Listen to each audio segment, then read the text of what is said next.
What's going on, guys? This week we're going to be reviewing the new Drunk Thunder Party Box and Animation Throwdown. First up, let's take a look at the legendary pre-combo. Party all the time. So this legendary pre-combo looks like it'll be pretty good for while the Drunk BGE is active, but maybe not as useful once it ends. It's one of those ones that's only really good during the BGE. Here's why. If you take a look at the stats, the 15 starting attack isn't anything special, and the 49 HP also, while not insanely low, is nowhere near as good as some of the other ones. Normally in a power combo card, I'm looking for 50 plus HP, and 49 is just beneath that level there. Skill-wise, this does have the 14 heal to other drunk cards, so it's going to be a good healer card for you, and it does have that 15 leech and 7 craze, so it can get stronger every turn, and then the leech will help keep this card alive a bit longer.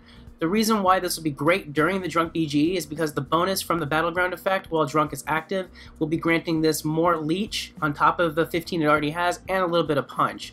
So it will be a force to be reckoned with while Drunk is going on, but once that BGE is over, once it loses those extra bits of perks on that, it's going to just be another easy card to one-shot when it comes to pre-combo cards. So if you're going to buy into the box for this power combo card, buy it at your own risk, because while it might be pretty decent while the Drunk bonus is going on, it's not going to be serving you too well outside of that bonus. Now let's go ahead and take a look at the legendary items in the box. First up is Thunder Cocktails. So this is the brand new Drunk item they just added into the game for this current round of the Drunk BGE.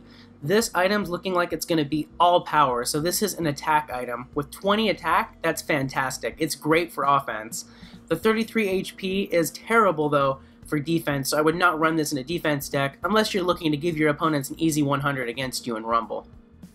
Skill-wise, it does have 7 recover to give it more health if you do make combos down the line, and the 7 hijack is nice. However, once again, with 33 HP, this card actually has to survive the hit in order to actually hijack anything from Craze, so that's kind of a double-edged sword on that one there. It does have the 11 leech too to try to help keep it alive. During the Drunk BG, with the extra leech it'll be getting, that definitely will be good, considering how low that 33 HP is. You're going to need that to help keep this alive if you're not comboing right away. And the second item in the box is Jelly Bean Schnapps. This is an older Drunk item from the last round of Drunk for the last BGE, and this was probably the best one in that last Drunk BGE. It's a pretty versatile, solid card. 13 base attack, while nothing too great, also isn't horrible. It does have 48 HP, which is also, it's not like great, it's not 50 plus, but it's up there. It's pretty good for that. What makes it really great though is you do have the 9 boost to make it stronger, and that 7 hijack. Because it has 48 HP, it most likely will survive a lot of one-shots, so you do have that hijack to counteract any craze combos that a lot of the old Drunk cards have. It also has 11 gas, so if it can get 1 attack in, it'll be gassing your opponents as well. That's what makes Jelly Beans a great card, not to mention Jelly Beans makes a lot of great combos for Drunk, so this is a fantastic card to have for Drunk. And the last Drunk item in the box is Party in the Beer Tank. This is another old Drunk card from the last round of BGEs when it was Drunk.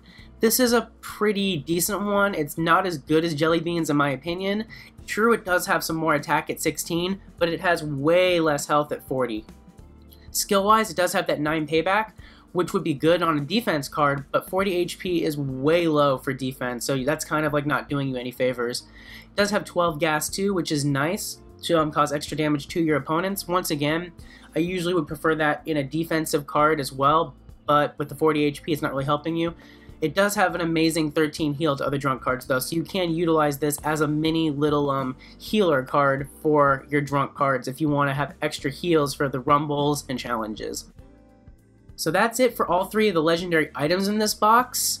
I'm still working on my guide for the Drunk BGE to go over all of the items and all of the combos, so when I finally do get that out, be sure to check back to see all of the combos you can make with these 3 cards here, as well as all the other ones. Once that video is up and live on my channel, I will link it in the description of this video, so just be on the lookout for that.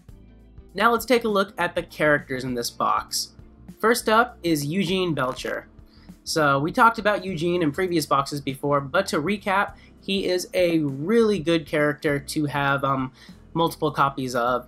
He's actually really good with the new round of Drunk because they added a new Drunk combo for him, which is fantastic. His new Drunk combo has like a mixture of Leech and Gas in it, so it's a pretty good one to run on offense if you have a lot of Genes. By himself, though, Gene is pretty decent with 16 attack. He has 40 HP, which, while not great, isn't horrible. His skills are fantastic, though. He has 8 Motivate to the cards adjacent to him, so that's going to be great. You have the 6 Hijack there, so if he does survive a hit, he can be hijacking some Craze, and he does have that 12 Gas, which is really nice.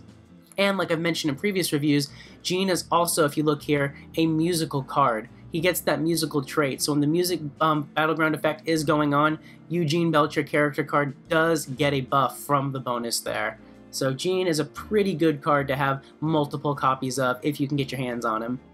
And the other character in this box is Philip J. Fry, everyone's favorite legendary. Fry makes so many great combos across so many BGEs, even for Drunk. His new Drunk combo they just added with the new items is fantastic. It's on par with Jose Servo because it has that Punch Leech combo. So Fry is fantastic to have just a bunch of quads of. He works in almost every BGE. I don't think I've ever really seen one where he didn't have any good combos to make. His base attack of 18 is fantastic, one of the highest in the game for base attack stats for character cards. 38 HP isn't great, especially because it's under 40. Anything under 40 usually isn't that great, but Fry is still a great card despite that. He does have 7 payback, which is nice.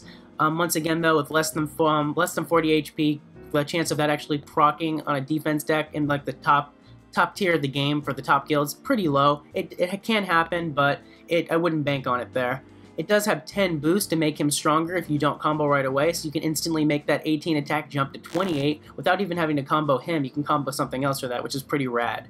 You also have 10 shield to another Futurama card. That you're not really going to see too much of unless you're running a full deck of Futurama characters or in a Futurama Siege deck, but if you're playing Futurama Island and Siege, Fry is probably the character you want to go with for attack there. And that's going to do it for the 2 characters in the box. Now let's take a quick look at the epic pre-combos in the box. First up is going to be Tropical Drinks. So this epic pre-combo, looking at it, it isn't horrible, but it isn't great either. Its 9 base attack is pretty shitty in my opinion, and the 46 HP it's not like fantastic, but it's not horrible. I can see you potentially running this at the free-to-play level in a defense deck, especially if you look at its skills. It does have 7 bodyguard and 9 payback, so that's going to be dealing a good chunk of payback damage on top of that 7 bodyguard, protecting it from hopefully being one-shotted, because when you add that 7 onto the 46 HP, that puts it just over 50 if there's punches involved from your opponent's cards. It does have 4 Cripple All as well to kind of annoy your opponents a little bit, so at the free-to-play level, I see this being a fantastic option to run defensively. Pay to win, I wouldn't recommend running this too much, as a lot of the top guilds are all running all quad legendary decks of the new items, and even some of the old ones could easily just break through this and work around it. And the other epic pre-combo is Chef Cat Munchies. So this particular one right here, it could hypothetically work on offense at the free-to-play level, but at the pay-to-win level, this has no place in a deck. Its 13 attack is pretty lackluster, and its 42 HP is nothing special either. Its skill-wise, with the 12 cripple, is a nice little touch to help you control the board a bit, and it does have the 10 gas and 10 leech there. And keep in mind, the leech will get bumped up a little bit from the Drunk BG while the bonus is active, so that will be working out in your favor on offense. But once again, just based on the stats, at the pay-to-win level, this card is only really worth recycling for Watts. If you're free to play though, and if you need some Drunk cards and you happen to pull a quad from this box of this, by all means, if you have no other better options, go ahead and run it on offense. It can work for you at that level of play. And that's it for the epic pre-combos. Now I want to take a quick minute to go over the epic items on the box for my free-to-play viewers. First up is Best Swamp Parties. I covered this one in an earlier box review for the Jose Servo box. So this item can be run mostly on defense if you're at the free-to-play level with 28 HP. It's not great. Usually anything below 30 at free-to-play is a risk, but that's close enough. Skill-wise, you got the Motivate to Drunk, the Boost, and the Bomb, which are nice. What's really cool about this card, though, is it's the only epic item so far, unless they added some new ones that I'm unaware of at this point in time, that combo with Luis to give you Fever Dreams. So it's a great epic item for Drunk to run at the free-to-play level, or if you're just starting out and want to make a pretty rad combo. The second one is Brian's Martini. This is going to be one of your attack items at the free-to-play level. It's 24 HP, makes it a huge liability to run on defense, but you do have that 10 attack, which is really pretty good for an item there, so you can have a good, strong combo when you make it with this one. The skills aren't really as important for the epic item cards, as you're not going to want to leave these on the field too long. You're going to want to combo them as quick as you can, but it does have the 3 cripple all and the 7 recover when you do combo other cards to increase its health a little bit. The third item for the epic ones is Beer Water. This is going to be the defensive item for the free-to-play level because it does have a higher than 30 HP. It's at 32. Most top guilds can easily one-shot this still, but at the free-to-play level, this could probably survive at least a turn or two. The 5 attack isn't anything great, but again, if you're at free-to-play and if you need the options just in general, you can run this on offense too. What's neat about this one, though, it does have 6 heal to other drunk cards, so it can be a little mini healer card for you in challenges and Rumble, and it does have 8 gas, which is a nice little perk on the side as well. And the last epic item in the box is Low Brew.